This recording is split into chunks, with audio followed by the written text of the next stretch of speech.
Today, I'm going to talk about the current state of the market and some new ways that we can make coins for Team of the Year. So the prices in general have been about the same for a week or so, especially with the meta players. They're still way up from where they were pre-Winter Wildcards event, but they're starting to slowly come down a bit, and I think that's just because as the buyer pool shrinks, as more people are able to purchase Ronaldo, and therefore less people are then looking to purchase him, his price will slowly go down as the supply and demand essentially balance themselves out. So R9 is down to about 111, maybe 115 million, where his peak was about the low 120s. Mbappe is now at about 108 to 110, where his peak was around the 120 as well. And we're seeing that kind of trend with a lot of the 93 to 95 rated cards that are actually fairly usable in game. As for the 90 to 92s, maybe a couple 93s, but mainly 90 to 92s, they have taken a massive hit over the past couple weeks, and they have not really recovered. Puskás here is at 20 million. I mean, he's up from where he was a couple days ago. Same thing here with Henry, but because we have won the mystery signings event, which I'll go over here really quickly, because we've had the mystery signings event, which a lot of people got the 90 to 92 last week, some people will likely get it today for those who are one day behind, and because we have that challenge mode that is only available on the weekends but gives out an 88 to 95, because we have all these different ways to get these players, the 90 to 92s, a lot of them have just taken a huge price hit and likely won't recover for some time. So what we've seen is a shift of people having 90 to 92s, let's say, to having 92 cards that are actually ranked up to 94. You see there's a decent amount of buy and demand here, or having just 94 base, 95 base rated cards like we have with a R9 or an Mbappe. And so really what it is a shift in coins from one section of the market to another section of the market. It's something natural that should happen over time. The other thing that we've had recently was a couple new teams of Winter Wildcards come out. I know I covered the Mbappe when they came out and the Osimhen. Now we have a new team and they brought out 4 pretty decent players. They had quite a few other ones in there as well as a new Prime Icon. It is Prime Icon Müller, I believe. Let's go over here really quickly. He's 95 rated, decent stats, but I don't see too many people using him in game. You can see there, great shooting, great dribbling, but when you compare him to someone like Puskás, it's not really comparable whatsoever. Anyways, back here to the Winter Wildcards, we have Di Maria, who I think is potentially the best out of all of them. 94 passing, 97 dribbling, decent pace and shooting, an absolute icon of the game. We also have Benzema over here. Lackluster stats, unfortunately, but still going for about the 73 million.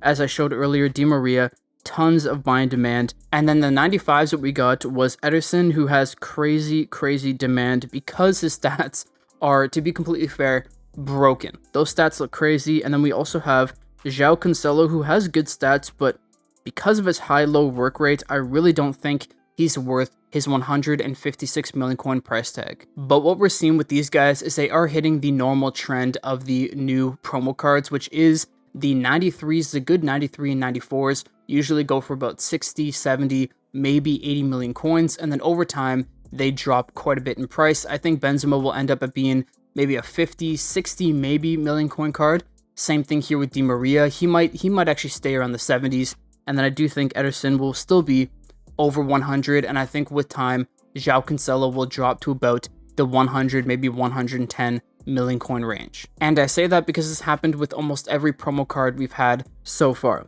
Osimhen was up at the low 70s, now he's down to 55, 60 million. Same thing here with De Ligt. He was up the 50, 60 million coin range, now he's down to the mid 40s. That's just sort of the trend that we see. But that's it for the current state of the market, and I want to talk about a few ways that we can make coins here leading up to Team of the Year, or just realistically in the next couple days. So the first thing is mystery signings are going to be coming out here in 9.5 hours, and anybody who was 1 week behind will then get the rewards. So I do think we're going to see a bit of a change in the market.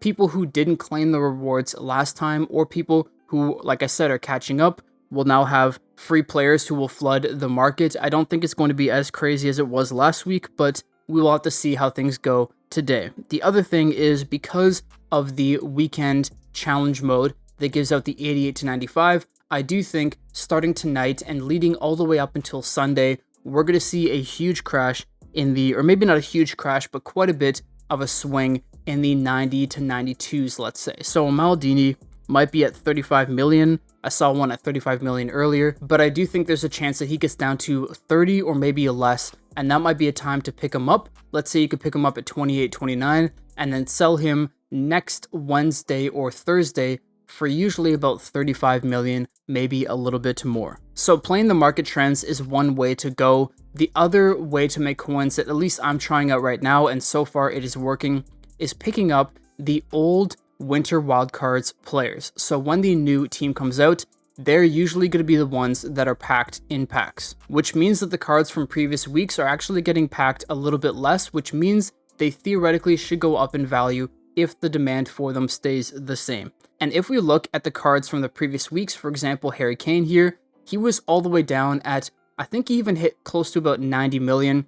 Then he worked his way back up to about 100 million, maybe a little bit more. So we saw that change when he became not out of packs, but he was packed a lot less. We saw a similar thing here with Rodri. You could see here by the graphs on the bottom left of the price screen. Martinez is another example. He was down at about the 85 million coin mark. Now he's up to 100 million. And there's quite a few other examples of good players from previous weeks increasing in price because they're getting packed a lot less.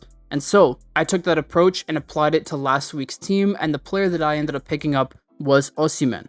He got all the way down to 50.7 million, maybe even a little bit less. And as you guys might have seen earlier, if we go over here, we have him here.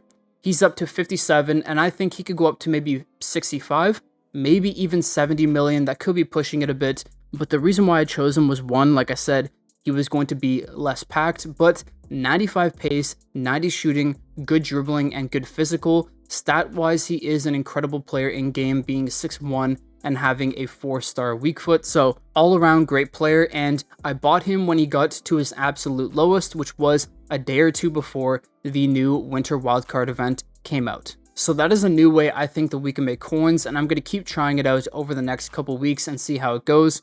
The other player I looked into was De Ligt. He was all the way down at about 40 million coins, and now he's up to 47, so I do wish I bought him. But if you look at his stats, I mean, great pace, great defending, insane physical at 6'2", that's a great player right there. So that's also something you guys could try out. Next Tuesday or Wednesday, check out which of the most recent week's players are actually quite low and see if there's any of them that you should pick up and hopefully make some coins with. But with that, I have one more thing I want to cover here, and that is EA released new milestone rewards for the Master Road section. These here are rewards that just came out that you're able to open right away if you have done 18 rolls or laps around the board here. And I already opened mine, didn't get anybody good, but in a couple days time we will get even better rewards, 89 to 95 if you want to go untradeable, or you could go 87 to 95 if you want to choose a tradable version. They do offer coins and a Mascherano, but it's not much, and over here it's coins and a Dudek, but once again not much, so I'm just going for the players. We'll see how it goes, but I did claim it on this account, but I haven't claimed it here on my Invested Glory account. So we have 3 untradeable 86 to 95 or 2 tradable 85 to 95. I really do think this one is going to be a waste because there are tons of 85s that you could pack that are horrible. So we'll go with the 86 plus. Hopefully we could get, who do we want out of here? I don't even know. I didn't even think about it. It's not an icon, and I don't think it's anybody. It is 88? 88. So, okay. Brutal. But anyways, that's all for today's video. If you enjoyed, please drop a like. If you're new, subscribe. I'll see you in the next one. Peace.